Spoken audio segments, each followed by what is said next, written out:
Welcome to the Customer Wins podcast, where business leaders discuss their secrets and techniques for helping their customers succeed and in turn grow their business.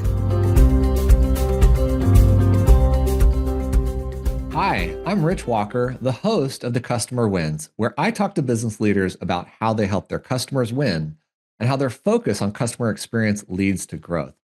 Some of my past guests have included Michael Jeanfreau of Mariner Wealth, Shannon Rosick of Informa Connect, and Parker Entz of Jump. Today, I get to speak with Molly Pierce of Track That Advisor.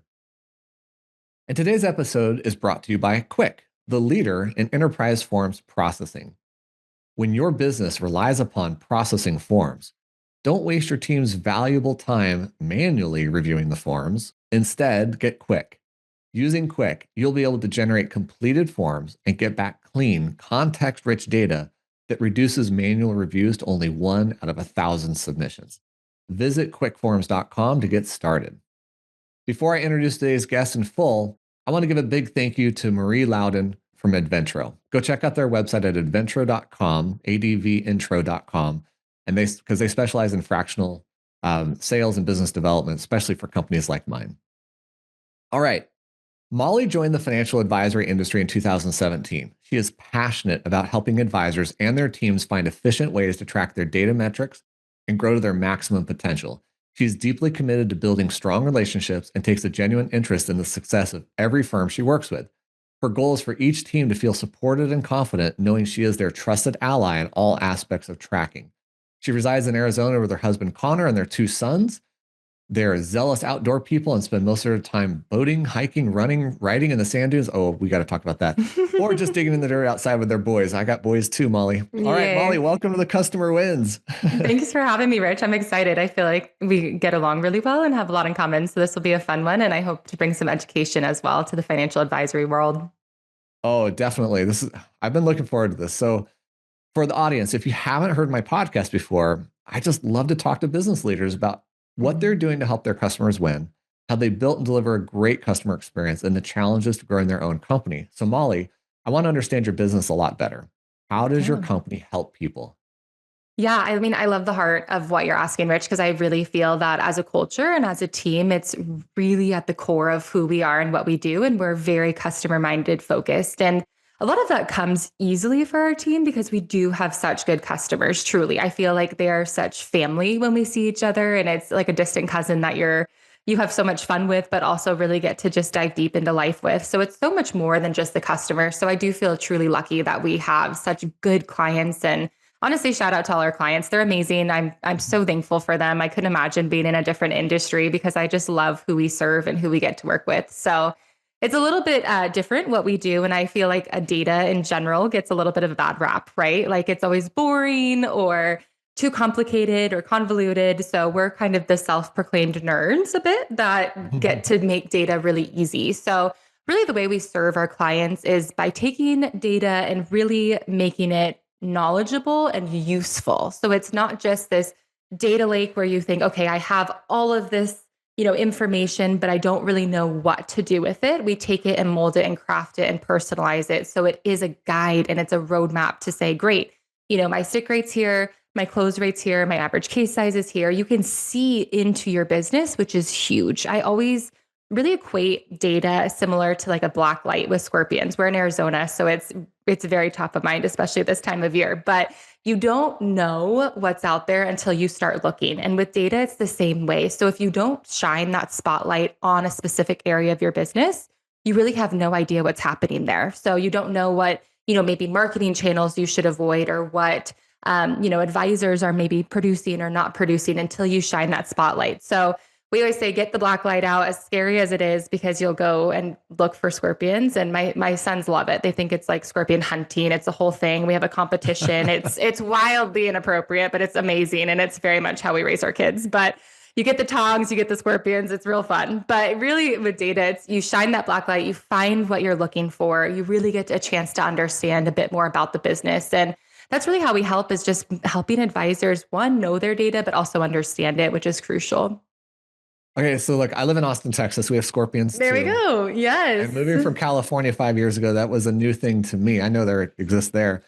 And the only times I've seen them are in my own house, which hasn't Yep. happened in quite some time.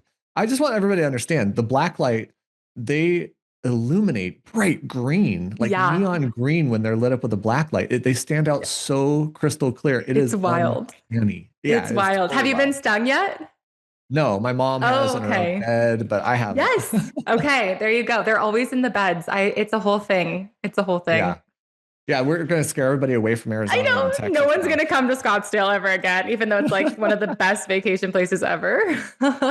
No. All right, let's talk about your business though. I love this whole idea of Yeah, scorpions. They're like little tinks that just run around. they are. I think we can learn a lot from them too, just resiliency and adaptability. And even if you get crushed, you keep going. So, Yeah.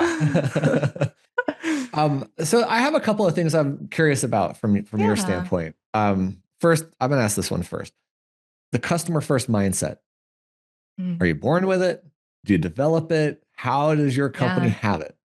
It's a great question. Yep. I think a lot of it comes from the top down. And it's what I've seen in advisor practices also. Our founder, Erica, is always customer minded focus, and it's really bled into our culture as a whole.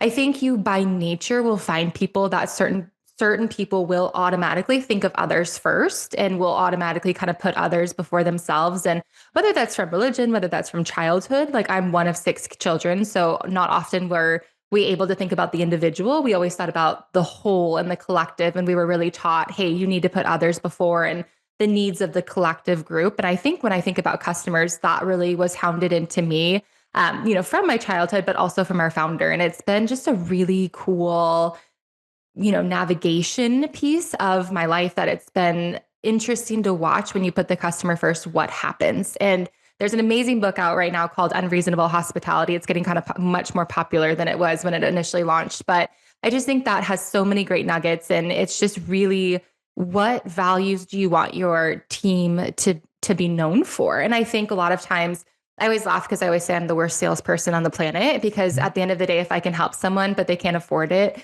we will find a way to make it affordable for you in any regard, whether that's, hey, like when you do, maybe it's like a loan, quote unquote, for, hey, we'll give you the business for a few months and like pay us back or whatever the case is. Like we want to have an option for everybody. So we'll either give you a free option or a light version or something, because I just think people need help and people want to succeed. And I think, honestly, Rich, as weird as it sounds, it's almost more fun to watch others succeed and you have a little hand in it than succeed yourself. Like I love watching others thrive, and the gift of encouragement has always been something for me. And I think just having the client experience be good and be well and have our team helpful, and that is really critical.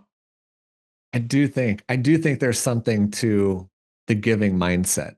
Yeah. And I think there's some innate part to that where Hmm. you're a giver more than a taker, just in your psyche.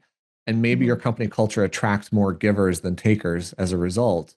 And I think mine does, because we're Yeah, very customer focused as well. And so I think absolutely. we tend to go overboard in certain ways without thinking about ourselves, our own needs. Hmm. And that has its own problems. I'm A sure you 100%, know. because now you're all sitting here like, no, someone just make a stinking decision. You know what I mean? Like we are all just trying to give like, yeah, you can do it. You decide. And I think too, Rich, it really comes down to mindset. Like I think that there's kind of two different factors you can take, or two different paths you can take. And one is I thrive in the abundance mindset. Like what you do Yeah. is very important and amazing. And I don't need the whole pie. One, it's going to make you so sick. Two, it's like there's really enough to go around. It's like if I can help you in some way and you can help me in some way, why would we not all work together as the collective unit? And there's enough out there. So even we've had, I mean, several competitors, quote unquote, come up over the past couple of years. And it's like, gosh, we all really don't compete. It's not a competition. It's you really do well with these clients and you can serve them the best. And so it goes back to serving, like who can you serve the best? And there's an abundance there that you can take out of. There's no scarcity to helping others by any means. Yeah, I do not have a scarcity mindset either. No, it I doesn't think work. it's the world is huge and innovation creates Yes. opportunity and conversations and connections with people create different opportunities. Mhm. And so go out and have them, go out and do those Yes. things. Let's get back to the data part. Yeah. So I have this analogy in my head that a consultant gave to me 15 years ago. He said, if you're flying an airplane, think about the cockpit of an airplane. How many switches and knobs and things Yes. are there in there? There's like 1,000 controls. Mhm. He said, what are the five that matter? And those are the five when you think about it, like airspeed, fuel, what altitude you're at, are you tipping or forward, all that kind of stuff. I don't know the right terms. I'm not a pilot. No, I'm not an air pilot or extravagant in any nature. So, So his point was that, focus on those five things that drive your business. So I'm kind of curious from your standpoint, are you focusing, is that what you're doing, building the dashboard of the five things or 10 things that drive the business? Or are you talking about the trim and the optimization or other things that help? Where do you guys fit? Yeah, great question, Rich. So a lot of times what I've found with advisors is I love advisors because one, they're very driven people, which I tend to align with. So it really makes it easy to work with others in that nature. They're very entrepreneurial and they definitely kind of know what they want in a lot of regards. But when it comes to data, I oftentimes find a lot of analysis paralysis. Advisors think they want the whole Thanksgiving buffet and the Thanksgiving feast. And oftentimes when they come to us, they'll have several spreadsheets going around or several pieces of, Excel or Google Sheets or whatever. And they go, oh, I'm tracking all of this. Like, can you track this in addition to what you track? And it's been a fun learning curve to say no. Like the reason we don't track that is because it's not useful information. So what we've really done is take, the whole buffet and say, these are your meat, potatoes, and vegetables. And that's actually what you need to take. Leave everything else kind of aside. It's all fluff and it's amazing, but that's not going to be what you're using to make your business decisions. So our dashboards are all personalized in the sense it's to, their sources and their advisors and what's happening in their business. But a lot of times we really stick with a templated version as far as, hey, this is what you need to look at. I mean, there's realistically hundreds of data pieces on there. But when we talk about data initially, like you mentioned, kind of we have a top 5 that we call the top 5 from Tracted Advisors. So we do a lot of coaching in their analytics, but I always say a lot of times when we come to analytics, people think it's this overwhelming thing, right? It's this overwhelming, oh my gosh, I don't know how to track. I don't know where to start. And that is always my heart, is to help those beginning in their tracking journey, because you don't have to do it all at once. Yes, Tracted Advisor does that. We've built a system that does it all for you. But if you're not in that season where that's an availability to you, start with just the TTA top 5. So I can kind of walk through those if you want. Yeah, I want to hear them because I want to know how similar they are to running a software company versus an advisory business, or how different they are. So what are these 5? Yeah. Yep. So the first one is stick rate. And when we talk about stick rate, it's going to be the number of first appointments that were kept versus divided by the number of set first appointments. So the stick rate does a couple of things. One, it really shows to your office, are you getting people to come in? You've spent a lot of money on getting in front of them in any regards, whether it was a seminar, whether it was TV, radio, etc. Do you have processes in place that are going to get them into the office to keep that appointment? So that's a very process-driven one. Stick rate is huge for us because we want to say, okay, are you at least getting them in? If you're not getting them in, doesn't really matter what your case size is, doesn't really matter what your close rate is. If they're not there, that's the problem. So let's start there. So I also kind of laugh too, because when we talk about the top 5, people automatically, the first one they think of is ROI, right? People are like, oh, I definitely have to track my ROI. ROI is not even in our top 5, Rich. Not even remotely close. It would not even be in my top 10, realistically, because ROI is the end result of what's happening from the 12 steps before that. So let's analyze all the other steps and then get to ROI. And that starts with stick rate. So that's number 1. Can I interrupt you then? Yeah, please. Because one of the books I read is The 4 Disciplines of Execution. Oh, cool. And they talk about leading versus lagging indicators. So I believe ROI is a lagging indicator. It's what's 100%. Happening, right? And getting people to come to a meeting with you is a leading indicator of whether you'll close business or grow revenue, et cetera. Right? Am I missing it? 100%. Nope. Fully aligned. And we do talk a lot about that when we do a lot of our coaching. It's, hey, what's the leading versus the lagging? And you nailed it. Nope. You've got it. You should be a data analytics person, Rich, in your next life.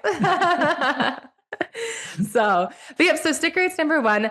Secondarily, we look at is close rate, and close rate is going to be the number of closed households. I also want to make that clear. It is not number of people. People get that oftentimes wrong. For the integrity of the data, it has to be the household versus how many kept their first appointment. So when you're looking at close rate, that's going to be your close rate. Next, what we're going to look at is average case size. When people look at this, it's going to be the total asset amount that they brought in per each household. So what you're going to do is you're going to add up all of the assets that came in for the year, starting from, January 1st. divide it by the number of households you got to serve. Some people say close. I love to say serve. It's a whole thing. But how many households you got to serve, that's going to be your average case size. So that will tell you, great, if I have a low average case size, I know I'm going to need an exponential amount more leads versus if my case size is really high, I'm not going to need as many leads to be profitable, right? If I have $1 million case size on average, okay, I need 10 to reach a $10 million goal for the year versus if I have a $250,000 average case size, I'm going to need more leads, 4 times leads, right? So that's really indicative of the people you serve. And neither is right nor wrong. I think a lot of people kind of mistake this as, oh, I have to have a high average case size. Some advisors don't work well with those people, and some advisors do work really well. I always say financial advising is a bit of a matchmaking process. It's what sources do you align with? Are you more of a dinner seminar guy or gal? Are you more of a TV person? I think that there's a lot that goes into kind of that matchmaking process there. So that's average case size. Again, neither is right or wrong. Yeah, let's talk about it. So it's been a long time since I was an advisor, but I don't even know if this is a similar mindset today. I presume it is, that an advisor might say, hey, I only work with clients who have a minimum $1 million investable assets, as an example. And I don't know what the threshold is. I'm just kind of going off the cuff. But let's say it is. Let's say you're only going to want to work with people who have $1 million to invest. What ends up being the case size in those instances? I mean, do they only get one component and they get one asset, or did they get it all? What are you finding? It's interesting. So typically right now, most of the advisors that we work with, their qualifier is the 250,000 of liquid assets to even get them in the office. That's a majority that we work with. There are, of course, some offices that are like, honestly, if I can help them, great. Like I can help the sister and then she brings her, small amount of money, but then the aunt, is very rich and hears about me. So it's a different mindset for each. And when kind of that $1 million firm comes in, they have a couple of strategies to target those style of offices. Like we found that TV tends to produce higher quality leads for that. Now you have to have the patience to get them for that $1 million lead versus, okay, I could close 250,000 in the meantime. But we do have offices that are successful and their average case size is over $1 million, oftentimes much more, because they're very cutthroat. I will not service less than this. And there's a little bit of an ego and a mindset strategy there as well, right? If someone's like, oh, you only work with the big guys, I'm a big guy, I only want to work with you as well. Like there's it's attractive. And that's again, neither right nor wrong. It's the cool kids club, right? Like, okay, I want to work with people similar in nature that I am. But it has been successful from what we've seen. Yeah. I was just kind of thinking about it, because one of the lessons that I had with my old partner was we only had a third to half of the assets of any one client. Yeah. And we ended up showing them that, hey, you don't do enough business with us to make this reasonable in some cases. In other ones, it was like, you must like having lots of statements and phone numbers to call because you've spread out your money everywhere. Yep. And we ended up doubling assets under management in a year simply by having those kind of conversations with people. And that's huge, Rich. And I'm glad you bring that up, because what we've started really tracking also is investable assets versus assets that they have in-house. And it's going back through that book of business, and organic growth has been a huge topic this year of, you don't actually need more leads. And even that's kind of segues actually into the fourth thing that we track is pending leads. You don't actually need more leads. You need to service the people that you already have in your book. Like, use a drip list. Snappy Kraken's amazing. Use any other drip list marketing campaign. Start your own email campaigns, just, within your own office if you can't necessarily afford something else. Like, use what you have, because that's big. Pending leads are a great indicator of, yes, my business is growing, but if you have a ton of pending leads that you can't service, you don't just need more people. You need to service those people well. That's a big thing, and service who you have. So do you subscribe to the guerrilla marketing idea then? 90% of your effort goes back into current customers? Yes. Actually, it's funny. We do a big aggregate study every year, and you would be so shocked that so much comes from existing clients and referral at the end of the year versus new marketing. New marketing is only making 30 to 40% of your business. The rest is by existing clients and referrals. So spend that 60% of people, so 60 to 70% of people. And I'm curious what to see it is this year. They can go, it's all on our resource center if anyone's interested at looking at the studies, but I'm curious what this year will be, because I mean, obviously the allocation year was massive, the reallocations, that was a big year, but it's crazy. Focus on the people you have. You've already won them. You've already spent money on them. And I think it goes back to the whole nature of, even this show. The customer needs to win. The client needs to come first. That's going to make you win in turn also. I'm going to attest to this personally because in my company, even though we're software as a service, we're not financial services. We work obviously with all the advisory firms out there. More than 50% of our growth is attributable to current customers. Yes. Yes. And it's simply because their usage is going up. We keep innovating to increase the ability to use our products. So that happens. They acquire firms, which happens because they built a better experience. They're now more attractive. Right. There's all these things that kind of play into us working better with our current customers to see growth happen. So I firmly believe in giving back to the current customers. Yeah. And if you're not once a year looking at your current, at least minimum, when you do your annual planning. So this is a great time to talk about this. Looking back at everything you did for the year for your current customers, if you're not analyzing that and going, how can we do better every year? I don't know that you're going to be as successful as you could be, truthfully. Like, you need to service your book of business, and they're the ones that built you. I think I also have a very loyalty mindset. So it's a bit of, those are the people that built you and they built your business, and you owe them in some regards for that. So yeah. So number five, yes, cost per client. The always kind of a quote unquote yucky term is the cost, right? You don't always want to equate cost to people. But at the end of the day, you should look at it. That should be important to you. Especially you can break it down by marketing source. If you have that ability, is really good, because then you can kind of look at that and say, great, maybe TV did cost me more, but did it bring me higher net worth clients? So it's really the combination of all five of these that come together. But cost per client is that last one. And I just want to encourage anybody in financial advisor office right now, if you're sitting here going, gosh, that's a lot, pick stick rate, go back through your calendar for the year, count how many appointments were set, count how many appointments were kept, and then just do stick rate for this year, or even this last quarter, try it just for a quarter. And then next year, try to implement maybe one more or two more or three more. And that's going to be a really helpful thing. Okay, so I have a couple of things. The cost per client, is that the cost of acquisition or service ongoing, both? Yes, acquisition. Yep. So we don't really track necessarily the service side of things. It's more, hey, what did it actually get into? What did it cost you to get them through the door, closed? What did it cost you? So a lot of what you're talking about is driving growth for the business then. 100%. We only service growth-minded advisors, truthfully, because that's the niche market that we're in. And I always say, like, if you're a family practice and you're like, hey, I just want to service existing clients and referrals, amazing. Like, I am rooting for you also, truthfully. Like, that is awesome. Like, we just don't really have a product that fits that necessarily, versus like the growth-minded that's like, I want to know my numbers. I want to grow. I want to continue to be big. I want to serve as many people as possible. That's really more of our market. Yeah. All right. So I want to ask a different question around pricing and really about metrics, because like stick rate, for example, you're looking at what percentage actually follow through on the meeting. Is there a metric that you say is the kind of golden rod of measurement? And I'll give you an example of my own. In pricing is one of the most difficult situations in a company, I think. And so I've learned over the years that if you win 100% of the deals you propose, you're priced too low, right?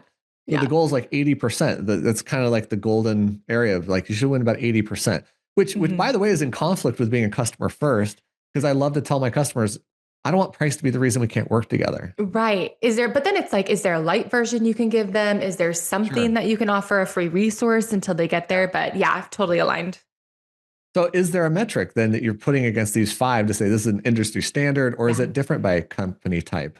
Nope, there's a metric. So every year, like I kind of mentioned briefly on this, we do an aggregate study and set industry standards for the nation. So a lot of times what I found too is there really is a glaring gap in this industry to say, hey, what's normal? What should I be looking at? Not only as far as metrics, but what is industry standards? Am I aligned with others in my kind of same arena or my peers? Am I aligned with the industry as a whole? I think that really comes into play because there's a huge darkness there. Nobody really knows. An advisor will go to their office or to a big event, and they'll sit next to their buddy from, out of state, and they'll be like, yeah, I had an 80% close rate. And I'm just sitting here overhearing it, like rolling my eyes. Like, I've seen your data. You don't have an 80% close rate. Like, unless you're just serving referrals, you do not have an 80% close rate. So that really was our heart in building these industry standards. And that's a free resource we give to everybody. So for stick rate specific, we say 70% is that industry standard. You should be getting 70% of people that say yes to come into your office. So I also really feel like benchmarking is such a tool. It's not a rule, right? Like there are going to be certain instances that aren't going to align with these industry benchmarks. And maybe it's like your process is slightly different, but for majority of offices, and we look at quite a few now, it's 70% is that stick rate. So that's kind of the industry benchmark for that one. Close rate is going to be 30%. So that I hope is freeing to a lot of advisors hearing that. We work with some of the most successful practices across the nation. 30% consistently is the close rate that we see. You are not going to close everybody. And your buddy that's at the conference saying he's 80% stick rate or close rate, you maybe need to find a new friend because that is not an honest person. Unless they're doing referrals, that's a whole nother side gig. But that's really what we say are kind of the benchmarks. And there's several others. And I don't know if we can link it in the show notes, but I'm happy to provide kind of that industry benchmarking guide. I mean, it even breaks it down to like, ROI by seminars and kind of what you should be looking at for different benchmarks. Yeah, give me a URL to your site and we'll link to it in the show notes. The stick rate one's a really interesting one because I'm thinking about myself and our own sales process. So we had a customer meeting this week that didn't show. Yep. But they've already rescheduled. Yep. I mean, it's actually really, really rare that somebody schedules with us and doesn't show up or reschedule to actually show up. Yeah. And we're B2B, we're enterprise. Like they've identified a really core need and they're exploring. So I couldn't even equate to the stick rate challenge that the advisors must face. And it's crazy, Rich. I mean, honestly, one, I think goes down to the principle of the person. I'm like, if you say you're going to be there, you need to be there. That is moral and that's somebody else's time. And to me, it's just rude. If you don't show up or show up on time, like you're equating that yourself is greater than the other person and their time and their energy. But realistically, these offices they have a lot of people that don't. I mean, think about it. 70% is the goal. 3 out of 10 do not show up or do not reschedule. If they reschedule and then come in, that's still counted as a kept. So these are 3 out of the 10 say they want to come in and don't show up. And it is mind-boggling to me. It's mind-boggling. Demoralizing. No, 100%. And then it's like defeating because you're like, I'm doing this conference, I'm doing this seminar, I'm doing all these things and people are saying that they need me and then they don't show up. Or even like, it's 2025, get on Zoom if you're not able to drive or something, or, you should have some type of technology solution. And if the office doesn't, that's on them. You know what I mean? Any meeting is a meeting, whether it's in person or in Zoom. And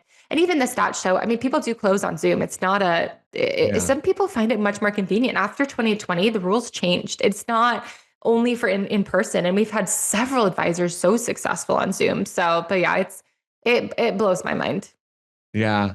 Okay, this might be a strange segue to another type of question. I love it. Because I think there's a lot of human competing with using AI to solve their problems, right? Like I might say, I'm not going to talk to that advisor because I talked to ChatGPT. Bad advice, right? But nonetheless, people are doing those types of things. So for your business, how many advisors are saying, Molly, come on, we just use whatever AI we want to get this data or insights or whatever. And I think you've already demonstrated the answer to this, but I want to pose it to you. Yeah.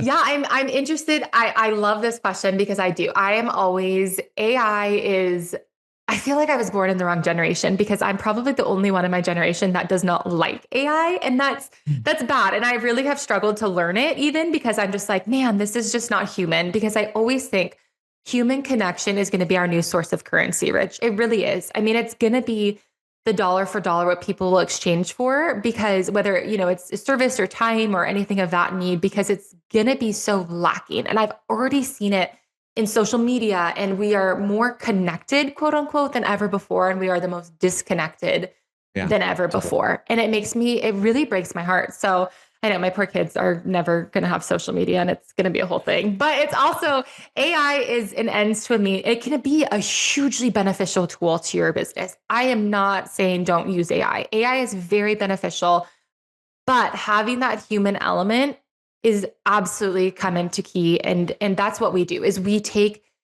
look at all of the data, but we have the human element to it to say, okay, AI is not going to understand your office. It's not going to understand the dynamics. It's not going to understand really where you're struggling. It will point it out, but it's that know and it's that understand piece where Track That Advisor really fills. And Again, use Yeah. AI. I love when people are like, okay, I got my data from AI. And I'm like, did you clean it? Is it integral? How do you know? Because we do scrubs every single month on every advisory firm that we work with platform. Every single month we go through it, tell them what's missing, tell them, hey, and Rich, to this day, I've had one firm in how many years now? Almost 10 years. Um, that was clean in their data one time. Mm. And it's like, because it's human error, it's human nature. It's, hey, you need to fill this in, go back and fill this in. And is AI going to catch that? No, they're just going to look at the data you provide it and say, great, like that's cool. But what is it? And I love when we are very like teachers, we're very teaching and education driven and saying, great, like I want to teach you how to track your own data. I do. But once they get on the software with Track That Advisor and the platform, they're like, I'm never leaving. We have the highest retention rate, I would guess to say, among a lot of the businesses here, because people love data and they like it. They want it. They need Yeah. it. I 100% agree with you on the connection thing. In fact, I was Yes. emailing somebody today about that. Like, Mhm. AI cannot give me connection. It can give Yes. me coaching. It can give me analysis. It cannot give me connection. And here's the real proof to it. So first of all, one of my greatest lessons in AI is that it's limited to your own ability to ask good questions, Yep. right? So Yes. here's the premise I have a problem with. Who thought to ask about these 5 things that you learned? Who thought, oh, what's my stick rate? What's my Yes. conversions? What's my or close rate? Right? You had to do this analysis in your company to figure these things out. No Mhm. AI is doing that. No. No. Somebody could work with AI to say, help me find patterns and come to Right. some conclusion and then say, here are my metrics. But that's the thing. Like you have found these 5 drivers of people's business growth, and you're not going to get that with AI. You can't just No. say, hey, what are my 5 drivers of business? It's not going to come up with the same conclusion or better one. No. And it's like you said, it kind of can scratch the surface, but it can't go deep. It doesn't, as much as we think that it knows us and knows our businesses, it doesn't know the ins and outs. It cannot go deeper than what it's been taught. And that's the human side. And I think that's how we were made. We were created for connection. We were created to utilize each other in business and in friendships and everything and any connection. We were made for each other. So Yeah. Yeah. Look, we're getting to the end. In fact, over time from how I normally do this. oh So man, sorry, before I I'm get a to my last chatter. question, no, I love this. We could keep talking. Before I get to my very last question, what is the Mhm. best way for people to find and connect with you?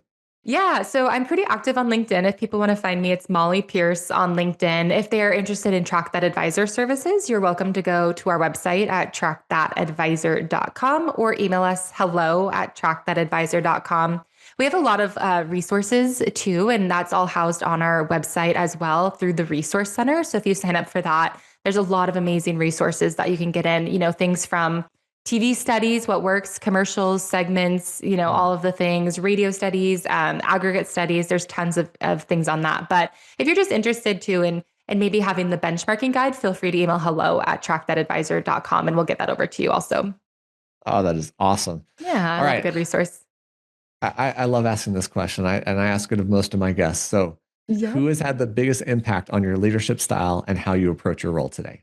Yeah, it's kind of a dual question because I would say there's kind of a part one and then a part two of my leadership style. And one was I had an amazing mentor, Randall Miller, in my first job out of college. And it was this amazing, amazing job. We were setting pricing for electricity utilities out of college. And I had no business being there. I was like, he totally took a shot on me and it was amazing. And I worked really hard at it. And but his mindset was always to teach first. He was very much a teacher. So not even just about energy. I mean, energy as a whole was really cool, but he was very intentional about you're young. What are you doing with this in your life? Are you, thinking about this? And are you doing this? And I even remember I had gotten engaged and I went and told him and he was like, sit down. This is the biggest business decision of your life. And I was like, did you sit? You could start with congratulations. Thank you. Yes, I'm in love.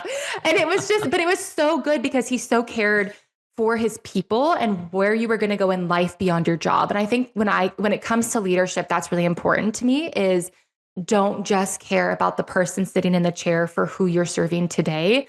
Care about who that person's going to be years down the road. And so his impact was massive in the teaching. And then today, honestly, Erica, our founder, is one, I would say, genuinely one of my closest friends in this business for certain, not just because she's the founder, but she's an amazing leader because she knows what she wants to do and when to let go. And even allowing me to be the CEO of her company, to me, that just is such a selfless act. And she'll even say it. She's done several podcasts and said it too, where she goes, I didn't want to run the company. I want to do data analytics. I want to coach. I want to serve advisors.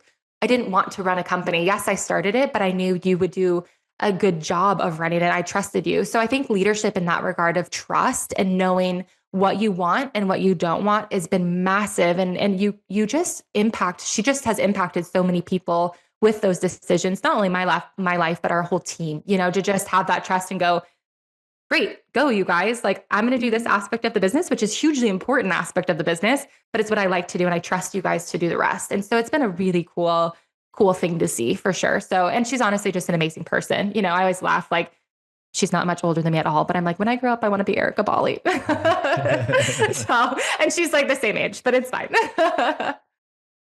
This is why I love asking this question. I love hearing these types of stories and inspiration. Thank you for sharing that with us. Of course. I think people are important too. And I would say too, for anyone listening, like, go tell those people that they matter. I think there's the art is really lost of telling people that they matter. I think we get too much in a society of what do I want? Where am I going? It's about me, me, me. And it's like, gosh, if you just encourage someone today, like, that's my challenge to everybody. Go find one person to encourage today, because it's important. It's how we're designed, and it's how you can really impact the world. There's another side to that. When you build up others, you build up yourself. Yes. I love it. So. All right. I want to give a huge thank you to Molly Pierce, CEO of Track That Advisor, for being on this episode of the Customer Wins. Go check out Molly's website at trackthatadvisor.com. And don't forget to check out Quick at quickforms.com, where we make processing forms easier. I hope you've enjoyed this discussion. We'll click the like button, share this with someone, and subscribe to our channels for future episodes of the Customer Wins. Molly, thank you so much for joining me today. Rich, it's been a pleasure. This has been so fun. Thanks for having me. Thanks for listening to the Customer Wins podcast. We'll see you again next time, and be sure to click subscribe to get future episodes.